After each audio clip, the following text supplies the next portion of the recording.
Hello friends, நம்ம இன்றைக்கி பார்க்க போகிறது பாரம்பரியமான மற்றும் அது மட்டும் இல்லாமல் ஆரோக்கியமான சுண்டக்காய் குழம்பு தான் பார்க்க போகிறோம். இது மட்டும் இல்லை, இது வந்து லஞ்சுக்குன்னு ஏற்ற ஒரு குழம்பு. ரொம்ப சுவையாகவும் காரசுரமாகவும் இருக்கும். அது மட்டும் இல்லாமல் இது வந்து நீங்கள் காய்கறி இல்லை ஒரு அத்தல் இல்லை ஒரு அப்பளம் எந்த மாதிரி ஒரு சைட் டிஷ்ஷு கூட வச்சு கூட நீங்கள் சாப்பிட்லாம்.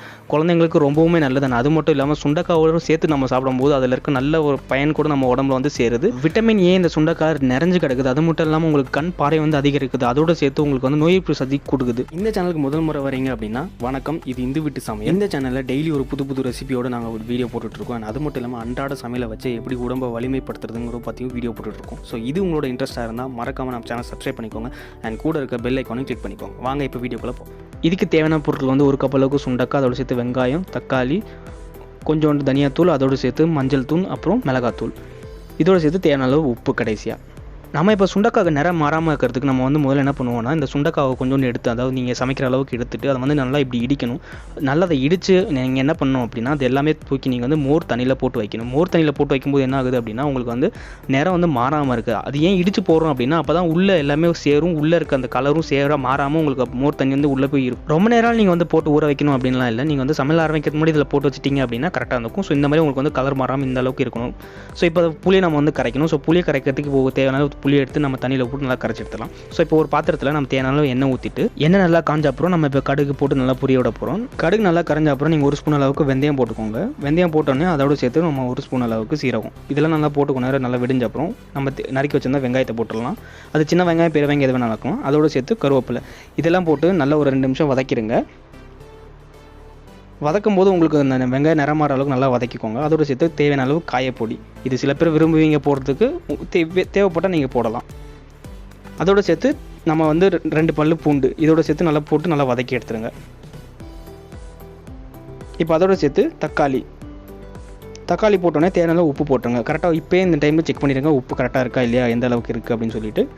இதை நல்லா வதக்கிட்ட அப்புறம் நம்ம இப்போ ஏற்கனவே வச்சிருந்த சுண்டக்காய் இருக்குது பார்த்தீங்களா, மோர் தண்ணியில் போட்டுருந்தோம் பார்த்தீங்களா, அதே இப்போ போட்டு ஒரு 5 நிமிஷம் நல்லா வந்து வதக்கி விட போகிறோம்.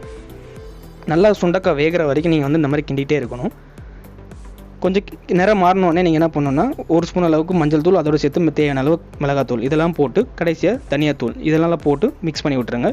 ஒன்றா கிளறி விடும்போது உங்களுக்கு வந்து நல்லா அந்த ஸ்மெல்லோடு சேர்த்து சுண்டக்காவும் நல்லா வேகும். லோ ஃப்ளேம்லேயே வச்சு நீங்கள் நல்லா கிண்டி விடுங்க. அதுக்கப்புறமா நம்ம மூடி வச்சு வேக விடுவோம்.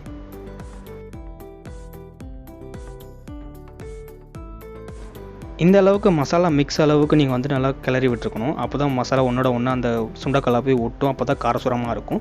அதோடு சேர்த்து இப்போ நம்ம வந்து புளி தண்ணி கரைச்சி வச்சுருந்தோம் பார்த்தீங்களா, அதை இப்போ சேர்த்து நல்லா மிக்ஸ் பண்ணி விட்டுடலாம். அதோடு சேர்த்து தேவையான அளவு தண்ணி நீங்கள் வந்து அந்த புளி தண்ணி அந்த இதிலே வந்து நீங்கள் கரைச்சி ஊற்றிடலாம். ஓரளவுக்கு தண்ணி உங்களுக்கு எந்த அளவுக்கு குழம்பு வரணுமோ அது அளவுக்கு நீங்கள் ஊற்றிக்கோங்க. இப்போ இதை போட்டு அதே மாதிரி லோ ஃப்ளேம்லேயே வச்சு ஒரு 2-3 நிமிஷம் நல்லா கிண்டி விட்டுடலாம்.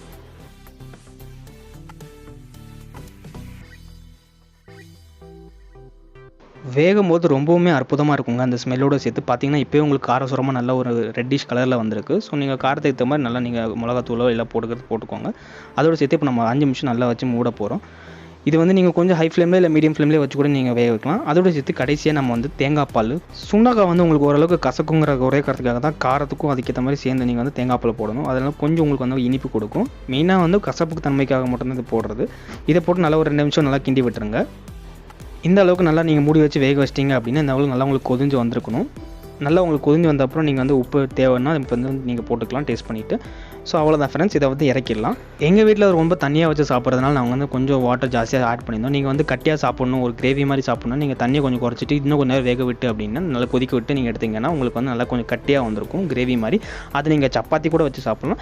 இந்த மாதிரி குழம்பு செஞ்சீங்க அப்படின்னா ரைஸ் கூட வச்சு சாப்பிடலாம். கூட சைட் டிஷ்ஷாக வத்தல் இல்லை அப்பளம் இல்லை காய்கறி எந்த ஒரு காய்கறினாலும் சூட் ஆகும். ரொம்ப ஆரோக்கியமான ரெசிபி, விட்டமின் ஏ நிறைஞ்சு கிடக்குது. ஸோ கண்டிப்பாக எல்லாரும் வீட்டில் ட்ரை பண்ணி பார்த்துட்டு எப்படி இருக்குன்னு சொல்லுங்கள். இதே மாதிரி நிறைய வீடியோஸ் வேணும்னா நம்ம சேனல் மறக்காம சப்ஸ்கிரைப் பண்ணிக்கோங்க. இந்த வீடியோ பிடிச்சிருந்தா லைக் பண்ணிக்கோங்க.